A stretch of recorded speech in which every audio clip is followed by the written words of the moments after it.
Hi you guys, this is your girl Brittany Alexis. I'm giving you another video today regarding Kenneka Jenkins. Today I'm going to go over the witness statement from the security guard. And I know there is, a lot of people saying the security guard was just working, and he may have been, but I want you to cross-reference what you see him doing on the footage versus his statement.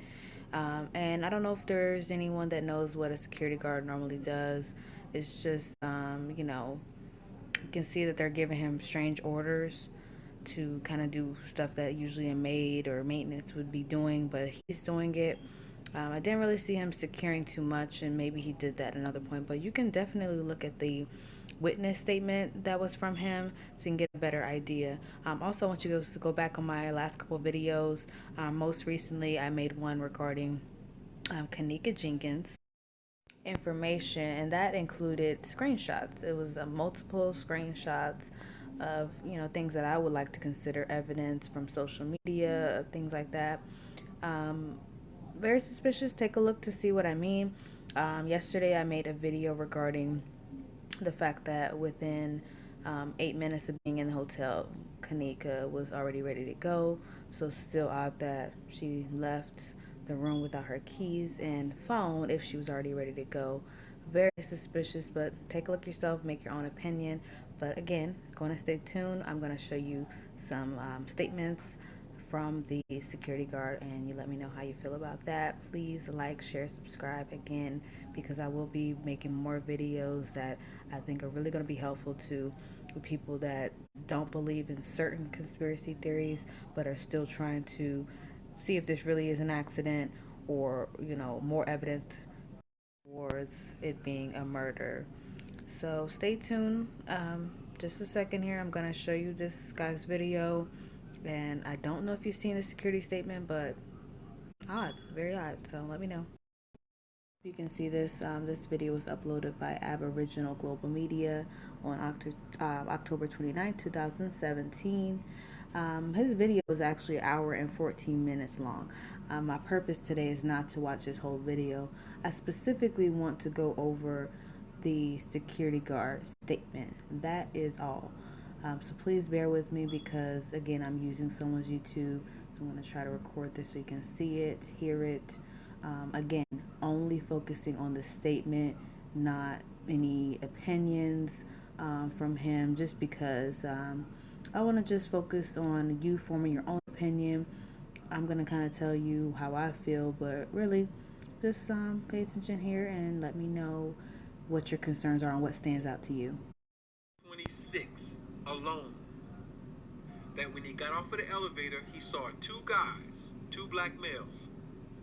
That those two black males, he spoke to them and said, somebody's complaining about the noise. One of those guys, he said, was talking to him and assuring him, okay, I'm the host of the room. The second guy, he said, text someone. And he thought that the text was to let let them in back into the room.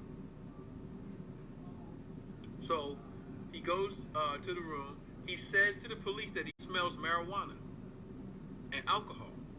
All right. So obviously he knows there are young people there. So the first question that the officer asked him is, if you smell marijuana and alcohol, did you report it? He said no. I'm going to show you the report. All right. He said no. All right. So when asked if he had received any calls for noise complaints, Blank stated that between 2 and 2:30, all right, September 9th, September 9th, 2017, he received a noise complaint called via radio from the desk. I asked him if anyone went with him. He stated that he responded to room 926 alone. He continued that when he exited, black male subjects in their early to mid-20s on their cell phones. He told them that the front desk received complaints that they were being too loud. One of the males stated he was responsible for the room. He recalled that one of the men texted someone in the room to open the door. When the door to the room 926 opened, a black female subject wearing big glasses opened the door. That's Irene. continued that there was another black male in his early 20s that was standing behind her. He stated that he didn't enter the room. At the door, he could smell marijuana smoke and could also smell alcoholic beverages. Now ask yourself a question. What security guard who is of another nationality is going to allow black children under the age of 21 and smoking marijuana to get away with what they're getting away with? He then asked if he asked the group to refrain from smoking, that he did not.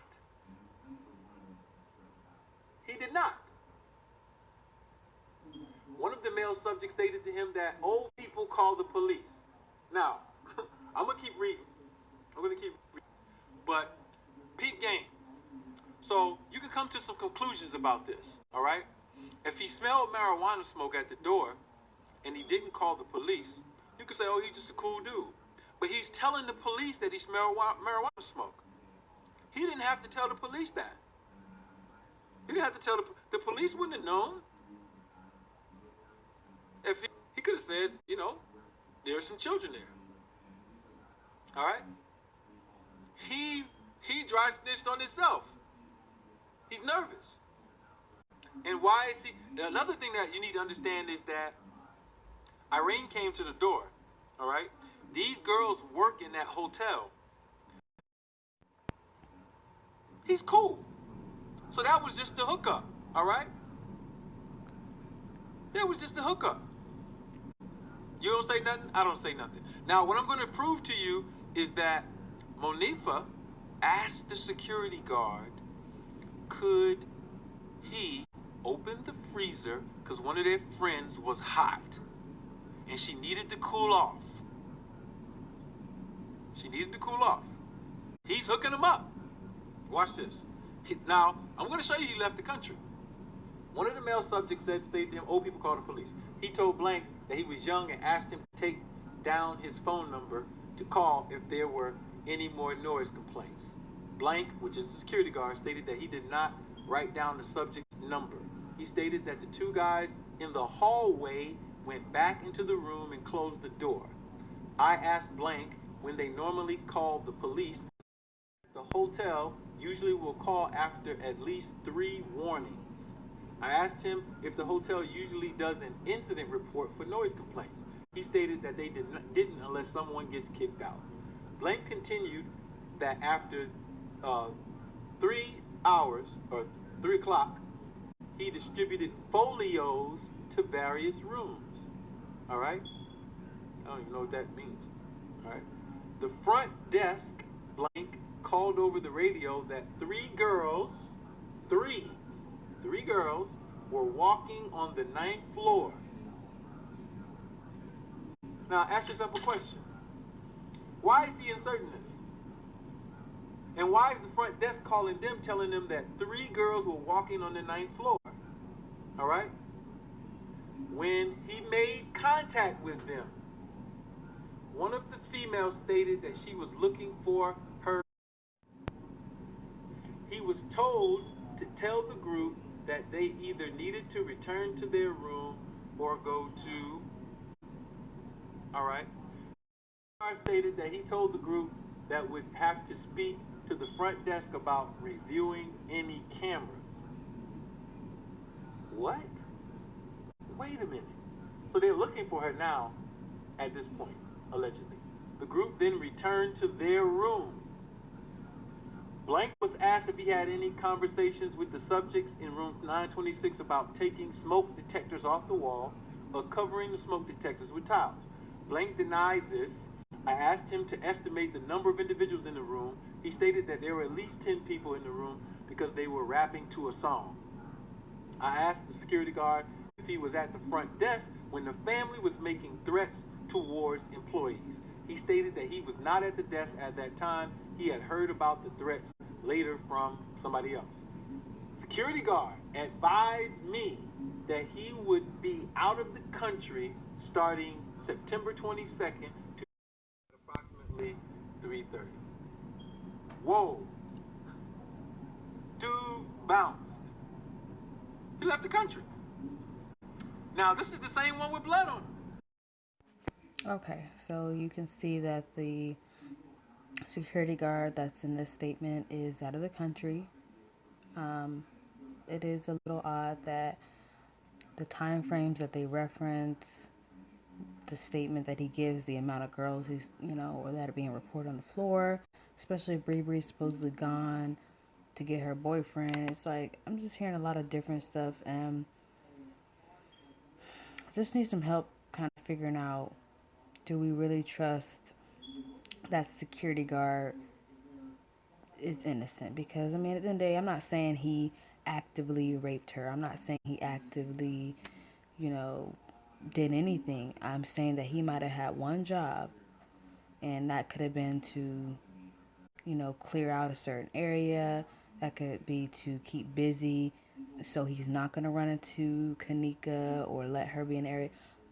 Who knows? To me, even if his footage of him working all night, doing the jobs of the maids and the maintenance people, even if he was doing that hard, and taking orders from someone, I still don't know what he was doing on the guest floors, because those are the times we don't see him on the footage. And if he is friends with, one of Kenneka's friends that are an employee of the hotel or a former employee of the hotel, that can be very questionable on how things got turned on, like freezers. I have to find the statements again, but I'm pretty sure that every other freezer was either locked or off or both, except the one that Kenneka walked directly into.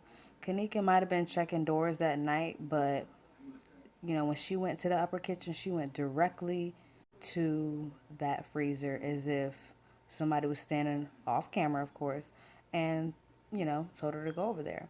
But if someone turned the cameras on or off, or after Kenneka is caught on the footage, I mean, if that's a possibility, I don't know what I don't know what you can do with those cameras. I don't know if you can just turn them off for a moment so that something's not recording. That could be stuff from the movies. I don't know. I don't know if they can kind of put a little piece of paper or something in front of it at the time so that nothing kind of goes off when people are in the room. Because really, that's the only way that I could think to explain why you don't see anyone else entering before or after. Keep in mind, they say that somebody was there, I want to say at the end of the month before or the very beginning of September, which those are the people that actually are leasing out that kitchen, but nothing else was on in that kitchen from my understanding. And why didn't Kenneka walk into the office? There's an office right there that she could have went into. There's doors in there. There's another freezer in there. There's a counter she could have laid on. There's a closet in there. I want to dig deeper, because was the other freezer in the room turned off? Was it turned on? Was it locked, unlocked? There's surrounding freezers. So I'm just very curious. The manager came in from the other door that we can't see. So I just want to know more information, because it seems like we were just given cookie crumb trails to follow, not everything. So I don't like being played like stupid and here, take this information and shut up. I'm not all about that. Shut up. Here's some information. You should shut up by now. That's not it. I want to know more, because stuff just doesn't make sense. Prove us wrong. I mean, clearly, if it's a crazy conspiracy theory, it's been proven wrong on a lot of people's page by the new facts, things like that. But my questions that I'm having, I still don't see information or answers on. So if you find them, comment below. If you haven't, tell me.